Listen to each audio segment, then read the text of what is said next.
सभी साथियों को नमस्कार। स्टैटिक जीके के दूसरे एपिसोड में आप सभी का स्वागत है।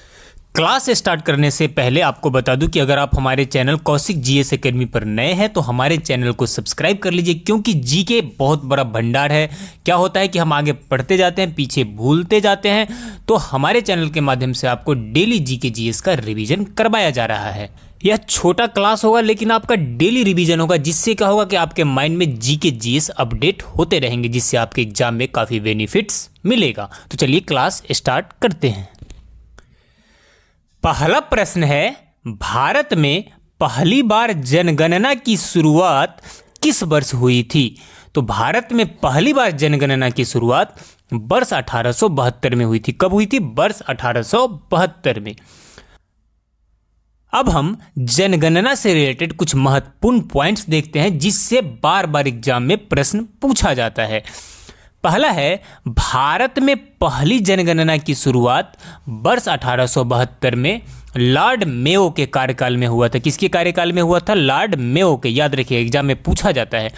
देश में नियमित जनगणना की शुरुआत 1881 ईस्वी में लॉर्ड रिपन के कार्यकाल में हुआ था। पहली बार तो 1872 में हुआ था, लेकिन जब नियमित होने लगा वो 1881 में 81 से क्या हो गया? नियमित जनगणना होने लगा, जो लॉर्ड रिपन के कार्यकाल में प्रारंभ हुआ।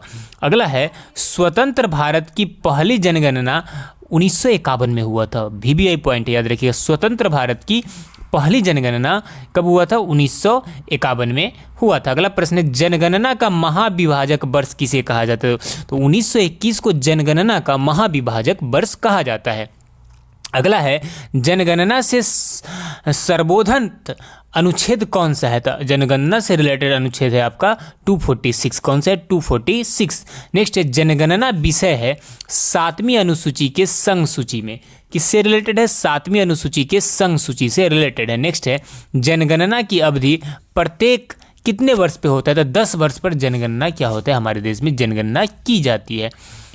अगला जो महत्वपूर्ण प्रश्न है वो देख लीजिए आप, जनसंख्या का अध्ययन क्या कहलाता है? तो जनसंख्या का अध्ययन डेमोग्राफी कहलाता है। क्या कहलाता है? डेमोग्राफी।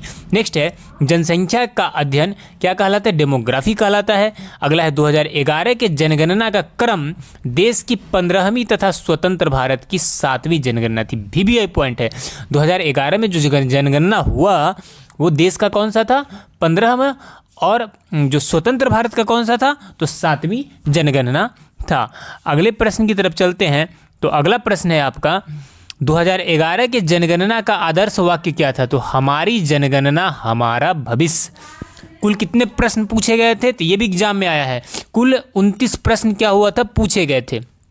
अगला प्रश्न है, जनगणना का शुभंकर क्या था? तो प्रगणक शिक्षिका थी। कौन थी? प्रगणक शिक्षिका। नेक्स्ट है, प्रथम जनगणना कमिश्नर कौन थे? तो वो थे डब्ल्यू प्लाडेन। कौन थे? डब्ल्यू प्लाडेन। अगला प्रश्न है, अगला जो VBI पॉइंट है वो देख लीजिए, स्वतंत्र भारत के प्रथम जनगणना आयुक्त कौन थे? वो थे RA गोपाला स्वामी। कौन थे? RA गोपाला स्वामी। नेक्स्ट है, 2011 के जनगणना आयुक्त C चंद्रमौली थे। पहली बार जाति आधारित जनगणना 1931 में हुई। कब हुई? वर्ष 1931 में। अगला जो पॉइंट है, विश्व जनसंख्या दिवस कब मनाया जाता है? तो विश्व जनसंख्या दिवस 11 जुलाई को मनाया जाता है। कुल जनसंख्या जो 2011 के अनुसार है 121.08 करोड़। भारत में विश्व जनसंख्या का भाग 2011 के अनुसार मैं डाटा बता रहा हूँ आपको 17.5%। पुरुष जनसंख्या 62.32 करोड़, यानी परसेंटेज में देखेंगे तो 51.47% है। आगे महिला जनसंख्या की बात करें तो 58.75 करोड़, यानी परसेंटेज में देखेंगे 48.53% होता है। दशकीय वृद्धि जो रही 2011 के जनगणना के अनुसार वो 17.7% रही। कुल साक्षरता दर 73%। पुरुष साक्षरता की बात करें तो ये था 80.9% और महिला साक्षरता दर 64.6%। यहाँ पे हम बात कर लेते हैं कि लिंगानुपात, कई बार प्रश्न पूछा गया है। लिंगानुपात भारत का जो है 943 महिलाएं पर 1000 पुरुष पे थी। नेक्स्ट है जनसंख्या घनत्व 382 व्यक्ति प्रति वर्ग किलोमीटर रहते थे। सर्वाधिक लिंगानुपात आपका केरल में था, 1000 पुरुष पे 1084 महिलाएं। न्यूनतम जनसंख्या जो न्यूनतम लिंगानुपात था वो था हरियाणा का, 1000 पुरुष पे केवल और केवल 779 महिलाएं थी। अगला प्रश्न आप देख लीजिए, सर्वाधिक केंद्र शासित लिंगानुपात पुदुचेरी का था। न्यूनतम केंद्र शासित प्रदेश का जो लिंगानुपात था वो दमन एवं द्वीप का था। कहाँ का था? दमन एवं द्वीप का। सर्वाधिक जनसंख्या घनत्व बिहार 1106 व्यक्ति प्रति वर्ग किलोमीटर था। और न्यूनतम जनसंख्या घनत्व आपका अरुणाचल प्रदेश था, जिसमें केवल और केवल 17 लोग प्रति वर्ग किलोमीटर में रहते थे। अगला है सर्वाधिक केंद्र शासित जन घनत्व जो था वो दिल्ली में है। न्यूनतम केंद्र शासित जन घनत्व अंडमान निकोबार में है। सर्वाधिक जनसंख्या आपका किस राज्य का है? तो उत्तर प्रदेश राज्य का है। न्यूनतम जनसंख्या की बात करें तो यह है सिक्किम का। सर्वाधिक केंद्र शासित जनसंख्या की बात करें तो दिल्ली का तो रहना ही है ज़्यादा। न्यूनतम केंद्र शासित जनसंख्या बात करें तो न्यूनतम केंद्र शासित प्रदेश में जो जनसंख्या है वो आपका लक्षद्वीप का है। एकमात्र राज्य जहां जनसंख्या घटी है वो आपका है नागालैंड। कौन सा राज्य है? नागालैंड। अब हम बात करते हैं सर्वाधिक साक्षरता केरल में है 94%। न्यूनतम साक्षरता की बात करें तो वो है बिहार का 61.8%। न्यूनतम महिला साक्षरता भी बिहार में ही है 51.5%। अगला प्रश्न है, पंचतंत्र नामक विश्व प्रसिद्ध पुस्तक के रचयिता कौन है? तो पंचतंत्र नामक विश्व प्रसिद्ध पुस्तक के रचयिता है कौन? विष्णु शर्मा। कौन है? Vishnu Sharma. Option number D आपका राइट हो जाएगा। हम यहाँ पर कुछ प्रमुख पुस्तक देखेंगे जिससे एग्जाम में बार बार प्रश्न पूछे जाते हैं। देख लीजिए, पंचतंत्र के लेखक कौन है? विष्णु शर्मा। प्रेम वाटिका के लेखक रस खान। मृच्छकटिकम के लेखक शूद्रक। कामसूत्र के लेखक वात्सायन। दाय भाग के लेखक जीमूत वाहन। और नेचुरल हिस्ट्री के लेखक प्लिनी। नेचुरल हिस्ट्री के लेखक प्लिनी।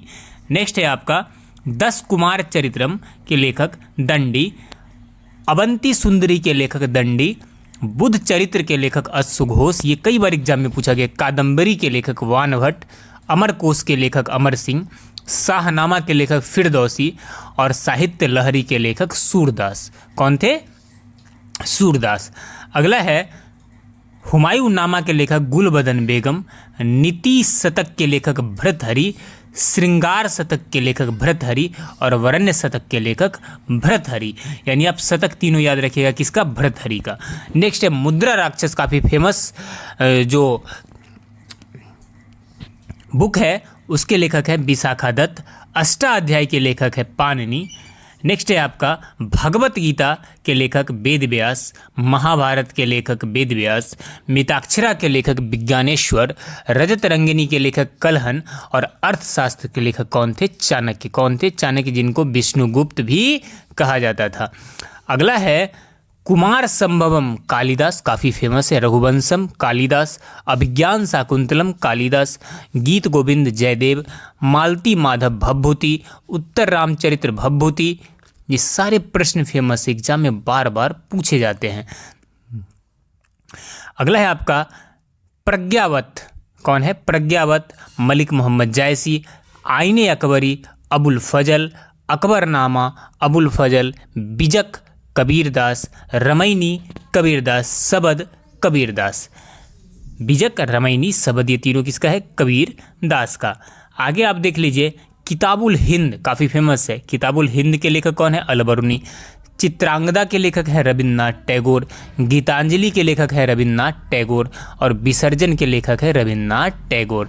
गार्डनर के लेखक भी है रविन्द्रनाथ टैगोर। हंगरी स्टोन्स के लेखक भी है रविन्द्रनाथ टैगोर। और गोरा के लेखक भी है रविन्द्रनाथ टैगोर, काफ़ी फेमस, याद रखिएगा। अगला है चंडालिका के लेखक भी है रविन्द्रनाथ टैगोर। भारत भारती, काफ़ी फेमस बुक है। इसके लेखक है, जितने भी ऐतिहासिक बुक है वो हम देख रहे हैं तो इनके हैं Maithili Sharan Gupt. Death of A city के लेखक है अमृता प्रीतम। कागज ते कैनवास के लेखक है अमृता प्रीतम। 49 डेज अमृता प्रीतम। इंदिरा गांधी रिटर्न्स खुशवंत सिंह। दिल्ली के लेखक भी कौन है? खुशवंत सिंह है। अगला है the company of women, Khushwant Singh, Sakharam binder, Vijay Tendulkar, Indian philosophy doctor S Radhakrishnan, internal India के लेखक इंदिरा गांधी, कमायनी के लेखक जयशंकर प्रसाद और आंसू के लेखक है जयशंकर प्रसाद। लहर के लेखक भी है जयशंकर प्रसाद। लाइफ डिवाइन काफ़ी फेमस बुक है, इनके लेखक हैं अरविंद घोष। Essays on Gita Arvind Ghosh. अनामिका के लेखक है सूर्यकांत त्रिपाठी निराला। परिमल के लेखक है सूर्यकांत त्रिपाठी निराला। यामा के लेखक Mahadevi Verma. A voice of freedom के लेखक है नयनतारा सहगल और एरिया ऑफ डार्कनेस के लेखक है वीएस न्यायपाल। कौन है? वीएस न्यायपाल। अगला प्रश्न है अग्निवीणा के लेखक है काजी नजरुल इस्लाम। डिवाइन लाइफ के लेखक है शिवानंद और गोदान के लेखक प्रेमचंद। गबन के लेखक प्रेमचंद और कर्मभूमि के लेखक प्रेमचंद और रंगभूमि के लेखक भी है प्रेमचंद। काफ़ी फेमस इनका बुक्स है। अगला है, आप देख लीजिए कि कितनी नावों में कितनी बार, ये अज्ञेय है। इनके लेखक कौन है? अज्ञेय। अगला है गोल्डन थर्सहोल्ड। कौन है? Golden threshold Sarojini Naidu. Broken wings Sarojini Naidu. Pallav Sumitranandan Pant और चिदम्बरा सुमित्रानंदन पंत। तो जितने भी मोस्ट इंपॉर्टेंट ऐतिहासिक बुक था उसको हमने बताया, जिससे एग्जाम में बार बार प्रश्न पूछा जाता है। अगला प्रश्न है पृथ्वी का औसत घनत्व कितना है? पृथ्वी का औसत घनत्व कितना है? तो पृथ्वी का औसत घनत्व है 5.5 ग्राम प्रति सेंटीमीटर। याद रखिए 5.5 ग्राम प्रति सेंटीमीटर। अब हम पृथ्वी के बारे में कुछ महत्वपूर्ण जानकारी देख रहे हैं, जिससे एग्जाम में बार बार प्रश्न पूछा जाता है। पृथ्वी का विषुवतीय व्यास कितना है? तो 12,756 किलोमीटर। पृथ्वी का ध्रुवीय व्यास कितना है? तो 12,714 किलोमीटर। ध्रुवीय विषुवतीय व्यास में अंतर कई बार एग्जाम में पूछा गया, कितना है? 42 किलोमीटर है। कितना है? 42 किलोमीटर। पृथ्वी की त्रिज्या कितना है? तो पृथ्वी की त्रिज्या है 6,378 किलोमीटर। पृथ्वी का द्रव्यमान है 5.972 × 10⁻24 किलोग्राम। नेक्स्ट है सर्वप्रथम पृथ्वी त्रिज्या मापी इरेटोस्थनीज ने। किसने मापी? इरेटोस्थनीज ने। नेक्स्ट है पृथ्वी का औसत घनत्व कितना है? तो 5.5 ग्राम प्रति सेंटीमीटर। नेक्स्ट है पृथ्वी गति करती है, तो पश्चिम से पूर्व पृथ्वी क्या करती है? घूमती है। नेक्स्ट है पृथ्वी का अक्ष घूमना क्या कहलाता है? तो इसे घूर्णन या परिभ्रमण कहते हैं। क्या कहते हैं? घूर्णन या परिभ्रमण। नेक्स्ट है दिन रात होता है, तो ये होता है घूर्णन के कारण, जो अपने अक्ष पे पृथ्वी घूमती है, जिसके कारण दिन और रात होता है। और ऋतु परिवर्तन कैसे होता है? तो ये होता है परिक्रमण के कारण, यानी सूरज के जो चारों तरफ परिक्रमा करता है पृथ्वी, जिसके कारण क्या होता है? ऋतु परिवर्तन होता है। आगे देख लीजिए, पृथ्वी अपने अक्ष पर एक चक्कर पूरा करती है 23 घंटा 56 मिनट में। लगभग 1 डिग्री देशांतर घूमने में लगा समय 4 मिनट होता है। कितना होता है? 4 मिनट होता है। ये इंपॉर्टेंट पॉइंट देख लीजिए, पृथ्वी अपनी धुरी पर झुकी है 23.5 डिग्री। पृथ्वी के भूपर्पटी में प्रचुर मात्रा में उपलब्ध तत्व है ऑक्सीजन 46.80%, सिलिकॉन 27.72% और एल्युमिनियम 8.13%। कितना है? 8.13%। पृथ्वी गोल है, यह किसने कहा था? तो यह कहा था पाइथागोरस ने। किसने कहा था? पाइथागोरस ने। अगला प्रश्न है पृथ्वी के नीचे का द्रवीभूत सेल क्या कहलाता है? तो इसे मैग्मा कहा जाता है। पृथ्वी तथा सूर्य के मध्य अधिकतम दूरी 4 जुलाई को अपसौर के रूप में जाना जाता है। किसके रूप में? अपसौर के रूप में। अगला प्रश्न है पृथ्वी का सुरक्षा बल्ब, यहां पे क्या हो जाएगा? बल्ब होगा, है ना। पृथ्वी का सुरक्षा बल्ब किसे कहा जाता है? तो पृथ्वी का सुरक्षा बल्ब कहा जाता है ज्वालामुखी को। किसे कहा जाता है? ज्वालामुखी को। तो पृथ्वी के बारे में कुछ और महत्वपूर्ण पॉइंट देखते हैं। तो पृथ्वी तथा सूर्य के मध्य निम्नतम दूरी 3 जनवरी को होता है, जो उपसौर के रूप में जाना जाता है। नेक्स्ट है उपसौरिक एवं अपसौरिक को मिलाने वाली काल्पनिक रेखा कहलाती है, तो इसे एपिसाइड बोलते हैं। क्या बोलते हैं? एपिसाइड।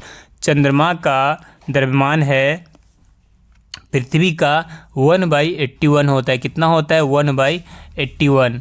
अगला जो पॉइंट है, पृथ्वी की आंतरिक संरचना बनी है सियाल, सीमा एवं निफे से। किससे? सियाल, सीमा, निफे से। पृथ्वी की सबसे भीतरी परत क्रोड, जिसे निफे बोलते हैं, क्रोड बना है लोहा और निकिल से। किससे से बना है? लोहा और निकिल से। अगला है सियाल, बना है सिलिकॉन और एल्युमिनियम से। सीमा बना है सिलिकॉन और मैग्नीशियम से। अब आगे का क्वेश्चन देख लीजिए, पृथ्वी का सुरक्षा बल्ब किसे कहा जाता है? तो पृथ्वी का सुरक्षा बल्ब कहा जाता है ज्वालामुखी को। पृथ्वी की संपूर्ण बाह्य परत को लिथोस्फीयर के रूप में जाना जाता है नाम से। बाह्य परत का अपरिभाग एस्थेनोस्फीयर के रूप में जाना जाता है। नेक्स्ट है, सबसे लंबा दिन कब होता है? तो 21 जून को उत्तरी गोलार्ध में और 22 दिसंबर को दक्षिणी गोलार्ध में। याद रखिएगा, 21 जून को उत्तरी गोलार्ध में और 22 दिसंबर को दक्षिणी गोलार्ध में। याद रखिए, 10 दिसंबर, 10 दक्षिणी गोलार्ध, तो 22 दिसंबर। नेक्स्ट है, पृथ्वी पर सबसे छोटा दिन 22 दिसंबर को होता है उत्तरी गोलार्ध में। सिंपल है कि जब दक्षिणी गोलार्ध में सबसे बड़ा दिन होगा तो उत्तरी गोलार्ध में क्या होगा? सबसे छोटा दिन होगा। तो 22 दिसंबर को दक्षिणी गोलार्ध में सबसे बड़ा दिन होता है और क्या होता है? उत्तरी गोलार्ध में 22 दिसंबर को सबसे छोटा दिन होता है। उसी तरह 21 जून को दक्षिणी गोलार्ध में सबसे लंबा दिन होता है, तो 21 जून को उत्तरी गोलार्ध में क्या होता है? पृथ्वी पर सबसे छोटा दिन 21 जून को दक्षिणी गोलार्ध में क्या होता है? सबसे छोटा दिन होता है। अगले प्रश्न की तरफ चलते हैं। तो अगला प्रश्न देख लीजिए। अगला है, पृथ्वी पर दिन रात बराबर होता है? तो 23 सितंबर और 21 मार्च को पृथ्वी पर दिन रात क्या होता है? बराबर होता है। चंद्र ग्रहण कब होता है? तो जब सूर्य और चंद्रमा के बीच में पृथ्वी आ जाता है तो क्या होता है? चंद्र ग्रहण लग जाता है। क्या लग जाता है? चंद्र ग्रहण लग जाता है। अगला है, पृथ्वी पर दिन रात बराबर होते 23 सितंबर और 21 मार्च को। ये हो गया आपका चंद्र ग्रहण लगता है। जब देख लीजिए कि सूर्य ग्रहण कब लगता है? तो सूर्य ग्रहण लगता है जब सूर्य और पृथ्वी के बीच चंद्रमा आ जाता है। कब लगता है? सूर्य और पृथ्वी के बीच चंद्रमा आ जाता है तो सूर्य ग्रहण लगता है। चंद्र ग्रहण में बीच में कौन आ जाता है? पृथ्वी आ जाता है। सूर्य ग्रहण में बीच में चंद्रमा आ जाता है। पृथ्वी से चंद्रमा का भाग दिखता है। 57% भाग पृथ्वी से चंद्रमा का क्या होता है? दिखता है। अगला प्रश्न है, पृथ्वी की आयु ज्ञात की जाती है? यूरेनियम कार्य निर्धारण से पृथ्वी की आयु ज्ञात की जाती है। नेक्स्ट है, अश्व अक्षांश संबंधित है? तो 30 से 35 डिग्री जो हमारे ग्लोब पर स्थित है उसे उत्तरी या तथा दक्षिणी अक्षांश से उसे हम अश्व अक्षांश के रूप में जानते हैं। अगला प्रश्न है, किसकी उपस्थिति के कारण गिरगिट का रंग बदलता है? तो गिरगिट का रंग बदलता है वर्णकी लवक के उपस्थिति के कारण। किसकी उपस्थिति के कारण? वर्णकी लवक। देख लीजिए कि गिरगिट की ऊपरी त्वचा पारदर्शी होती है जिसके नीचे विशेष कोशिकाओं की परतें होती है जिन्हें वर्णकी लवक कहा जाता है। इनकी उपस्थिति के कारण गिरगिट का रंग क्या होता है? बदलते रहता है। क्या होता है? बदलते रहता है। अगला प्रश्न है, बेसबॉल के प्रत्येक पक्ष में खिलाड़ियों की संख्या कितनी होती है? तो बेसबॉल के प्रत्येक पक्ष में खिलाड़ियों की संख्या कितनी होती है? 9 होती है। कुछ महत्वपूर्ण पॉइंट्स देख लीजिए कि क्रिकेट, फुटबॉल, हॉकी में खिलाड़ियों की संख्या 11 होती है, रग्बी फुटबॉल में 15 और बेसबॉल एवं खो खो में खिलाड़ियों की संख्या 9 होता है और नेटबॉल एवं वाटर पोलो में 7 और वॉलीबॉल में 6 और बास्केटबॉल में 5 और पोलो में 4, टेनिस और बैडमिंटन में 1 या 2 प्लेयर की संख्या होता है। तो आप इसे क्या करेंगे? याद रखेंगे क्योंकि इससे प्रश्न हमेशा आते हैं। भारतीय संसद के अपर हाउस किस नाम से जाना जाता है? तो भारतीय संसद के जो अपर हाउस है वो राज्यसभा के नाम से जाना जाता है। ये कभी भी खंडित नहीं होते हैं। देख लीजिए, भारतीय संसद के अपर हाउस को राज्यसभा के नाम से जाना जाता है। राष्ट्रपति राज्यसभा और लोकसभा का भारतीय संसद के अंग है जिसमें राज्यसभा को उच्च सदन तथा लोकसभा को निम्न सदन कहा जाता है। अगले प्रश्न की तरफ चलते हैं। अगला प्रश्न, किस संवैधानिक संशोधन के द्वारा पंचायती राज व्यवस्था को जोड़ा गया? तो 73वें संवैधानिक संशोधन द्वारा पंचायती राज व्यवस्था को क्या किया गया, जोड़ा गया। क्या किया गया, जोड़ा गया। 73वें संविधान संशोधन अधिनियम 1993 के द्वारा सरकार ने पंचायती राज संस्थाओं को संवैधानिक रूप प्रदान करके पंचायती राज संस्था की स्थापना की। 2 अक्टूबर 1959 को तत्कालीन प्रधानमंत्री जवाहरलाल नेहरू द्वारा राजस्थान के नागौर जिले में त्रिस्तरीय पंचायती राज व्यवस्था का उद्घाटन किया गया। अगला जो प्रश्न है वो देख लीजिए कि भारत का योजना आयोग है। भारत का योजना आयोग ऑप्शन है, एक संवैधानिक इकाई है, एक स्वतंत्र इकाई है, एक संवैधिक इकाई है और संवैधानिक इकाई नहीं है। यानी यहाँ पे हो जाएगा ऑप्शन, यहाँ पे कोई नहीं सही है, यहाँ पे हो जाएगा असंवैधानिक निकाय है। भारत का योजना आयोग क्या है, एक असंवैधानिक निकाय है। इसके बारे में जब हम डिटेल देखते हैं तो पता चलता है कि योजना आयोग का गठन संवैधानिक उपबंधों द्वारा नहीं किया गया है, बल्कि भारत में पंचवर्षीय योजनाओं के द्वारा आर्थिक नियोजन के लक्ष्य प्राप्त करने के लिए एक संविधानेतर संस्था के रूप में इसको 15 मार्च 1950 को स्थापित किया गया था। केंद्रीय मंत्रिमंडल के प्रस्ताव पर गठित यह आयोग एक सशक्त परामर्शदात्री निकाय है। इसका अध्यक्ष प्रधानमंत्री होता है। 1 जनवरी 2015 को केंद्र सरकार ने योजना आयोग के स्थान पर नीति आयोग बनाने की घोषणा की। इसके अध्यक्ष कौन होते हैं, तो प्रधानमंत्री होते हैं। इस तरह से आज का महत्वपूर्ण क्लास समाप्त हुआ। अगर आप हमारे चैनल पर नए हैं तो हमारे चैनल से जुड़ जाइए, क्योंकि जीके जीएस का डेली रिवीजन करना आपके लिए ज़रूरी है। छोटा क्लास है लेकिन आपका डेली रिवीजन होगा, जिससे आपके एग्जाम्स में काफ़ी बेनिफिट्स मिलेंगे। तो चलिए मिलते हैं अगले क्लास में।